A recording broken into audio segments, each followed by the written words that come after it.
Hello, everyone. It's Matt Schlapp. Sorry that I don't have my better half, Mercy Schlapp, with me today, but you know how it is. There's a lot going on in our society, and it's not all so great. Recently, the Media Research Center released a statement following a Freedom of Request, or FOIA, which revealed how the Department of Homeland Security has weaponized one of its anti-terror programs against Christians and conservatives alike. As one of several grantees under the program, the University of Dayton, a Catholic school in Ohio, solicited the creation of a, quote, far-right radicalization, end quote, graphic, which identified several credible conservative organizations, such as our own, as catalysts for creating domestic terrorists. Joining us today to discuss this very important news and the unhinged DHS and its secretary, along with the University of Dayton's uncharacteristic misstep, is president of the Media Research Center, Brent Bozell. Brent, you're a great friend, and we love having you on today. Thanks for joining us, and tell us what the heck is up. Well, Matt, there's been a lot of focus on what's going on with the Department of Homeland Security and Mayorkas and all sorts of questionable, let's say it, behavior, including just flat out lying when he says things such as the borders are secure while thousands of illegal immigrants are pouring over. So there's been a lot of FOIA-ing of DHS to find out what's going on. We looked at one of their programs, which is their Targeted Violence and Terrorism Prevention Program. And instead of FOIA-ing them, we decided to FOIA the recipients of their money. And what we're finding is truly frightening. They funded 80 organizations. About half of them are to the tune of $40 million, averaging $500,000 apiece. About half of them are public, private, or public or private institutions. We were able to go to the public institutions and FOIA them, and we simply asked them, what is this money going for? Because we were suspicious of where it was going. It tells you something that most didn't respond, just like DHS. When you've got nothing to hide, Matt, you respond to it. You say exactly, we asked the federal government for this amount of money for this program. They gave us this for this program. It's very simple. The fact that, like DHS, they don't respond should send up red flares. Well, one school has responded, and it's the University of Dayton in Ohio.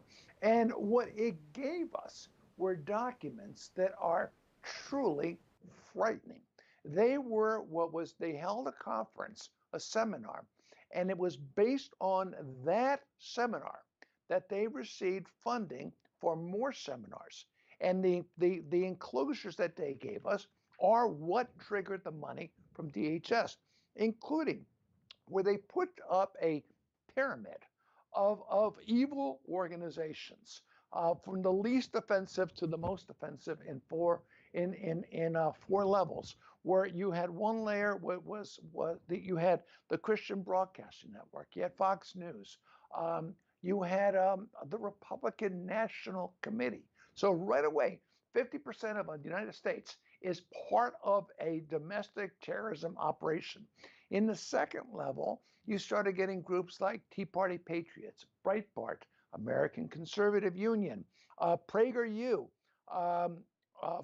Heritage Foundation was in this as well. The third level is extremist right-wing organizations like InfoWars.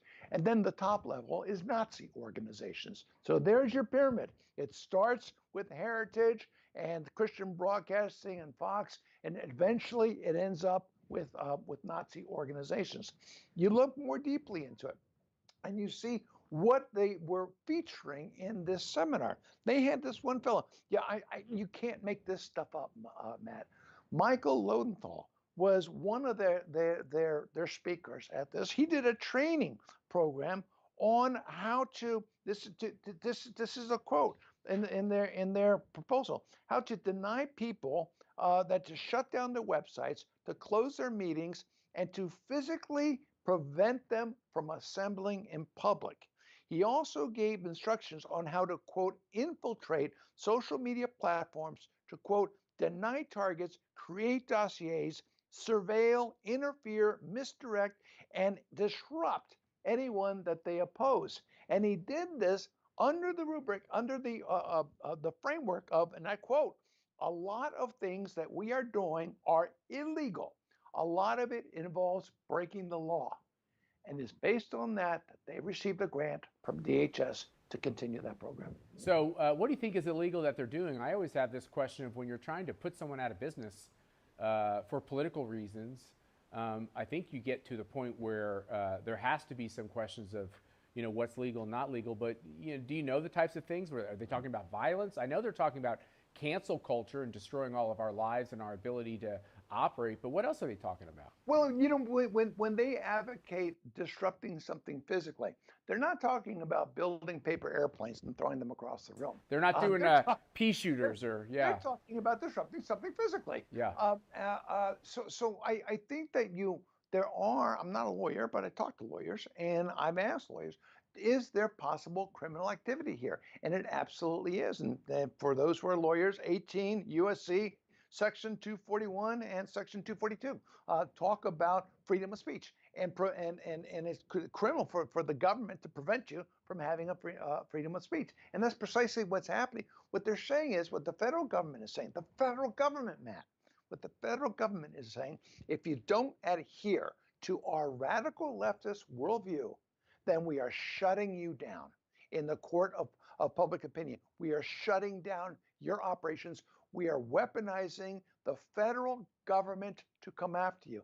This is Marxism. That's completely right. So CPAC is on the list through the American Conservative Union. Let me stop. Matt, can you name me? Because I can't think of a single thing. I cannot think of a single thing that ACU has advocated that wasn't advocated by Ronald Reagan. No. Just stand up. The Heritage Foundation is probably the most prestigious conservative think tank in America today. They're on the list.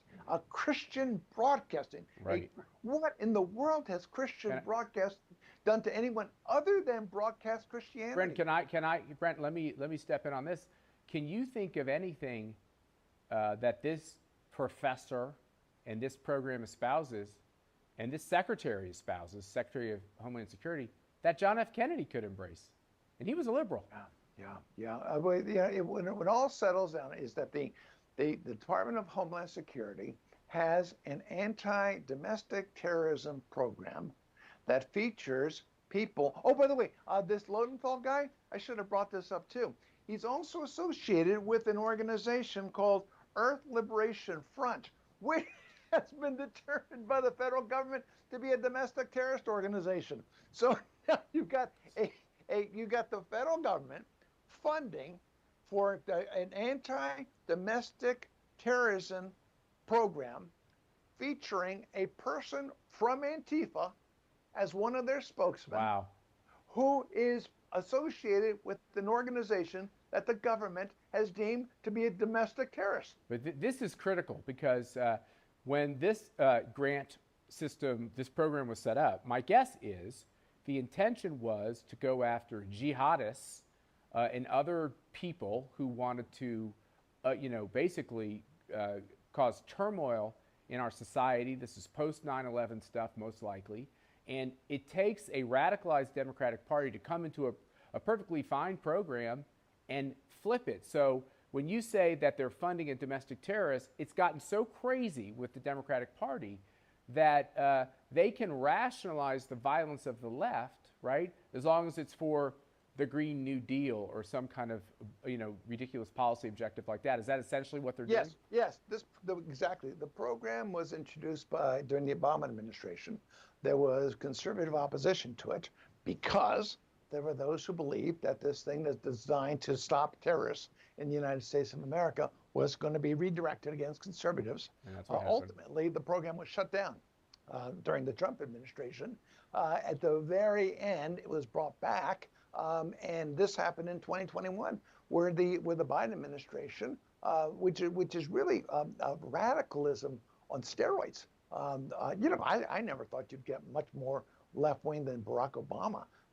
This is weaponized militant left wingism that where there are no guardrails anymore in this administration, and they're doing it, Matt, because they believe they can get away with it, and they believe they can get away with it because they've gotten away with everything so far, going back to the Clinton era. That's right. And they're feeling emboldened. So you got this Mayorkas guy who goes on Capitol Hill, and like I said before, lies through his teeth, and he's on national television, lying right with a straight face, lying through his teeth. And they do it because they feel they can get away with it. This is why Congress has to step in. This is why I really do believe there has to be a criminal investigation as to what is going on, that they are taking public funds and using it to undermine democracy. The Republican National Committee, according to the Biden administration, is at the footstool of Nazism. Wow, it's amazing. And, I've said this over and over again. I said it last night on television, but, for the Republican Party to be accused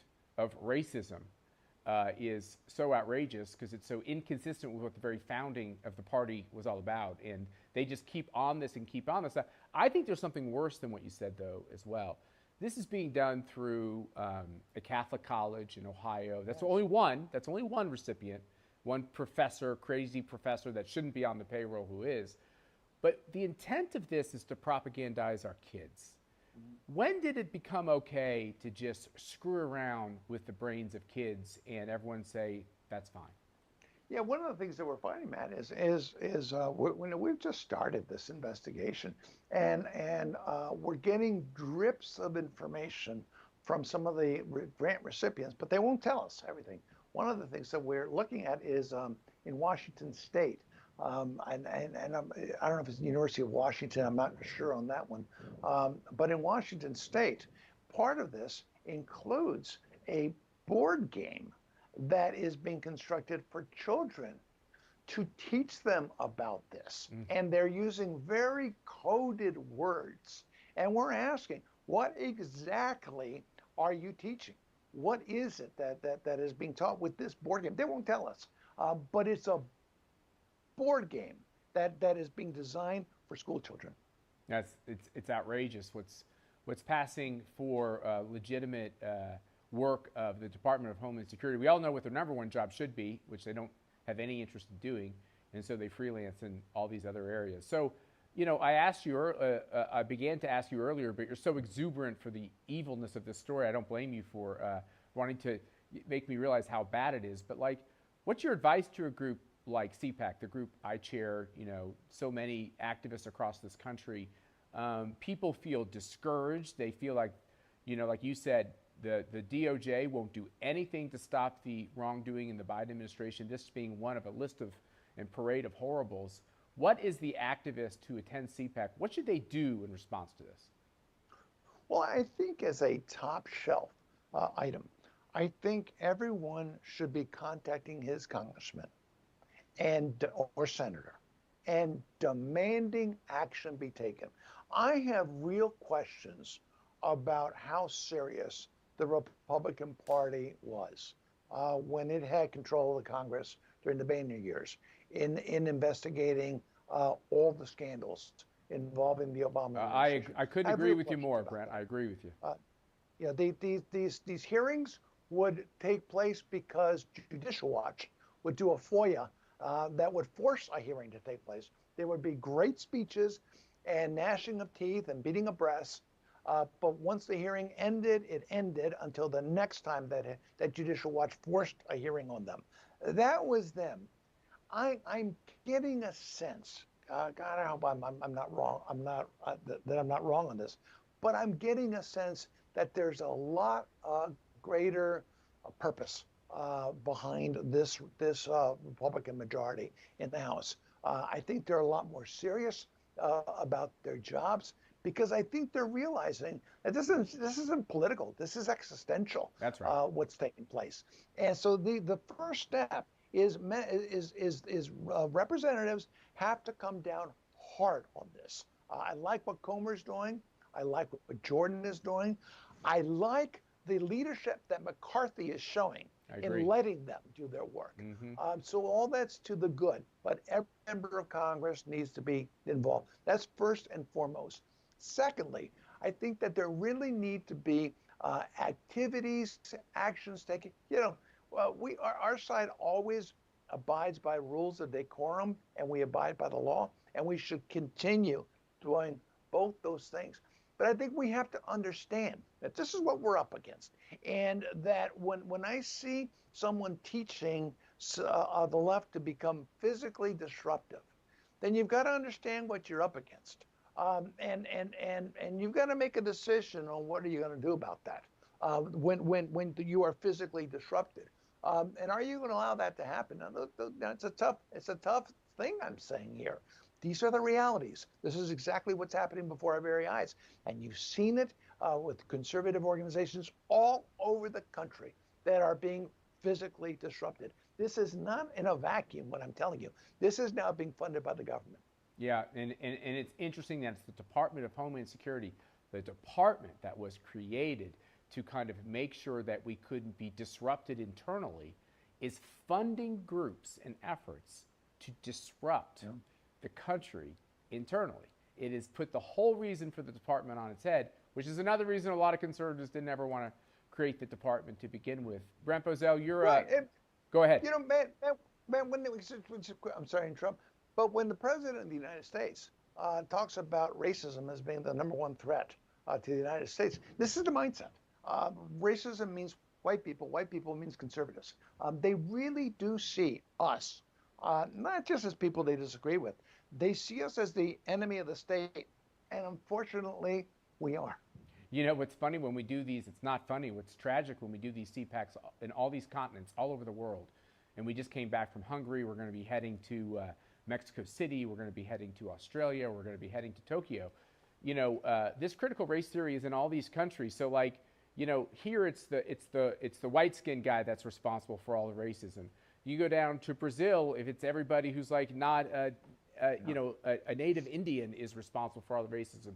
They just change all the people who are responsible, but it's the same theme, which is the same theme, which is anybody who's in power. Matter of fact, even when we did CPAC Israel, I learned that the whole CRT thing was about Israel was the bad white person, the Palestinian was the one who was the victim of racism, and if you look at their skin colors for an American, we're like, well, I don't see a lot of big differences here, but it doesn't matter. It's all about anybody they perceive with power and people who don't have power, and using that for a Marxist takeover and a cultural revolution for the society. So it's going on in all of these countries all over the world. This is why the social media issue is so important. The censorship issue is so important, because what you've got is social media shutting down as best they can conservatives, to the point that before Elon Musk took over Twitter, you weren't allowed to use words without being shut down. One word you couldn't use was patriot.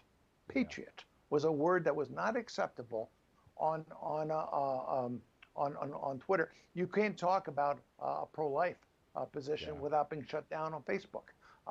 So that's what they're doing in the United States. But it's the same mentality that is being aimed, whether it is Hungary or Poland or Spain or Australia or Peru, whatever the values that are on our side, that are projected in any of those nations. Those are the values that are shut down by the same entities. That's right.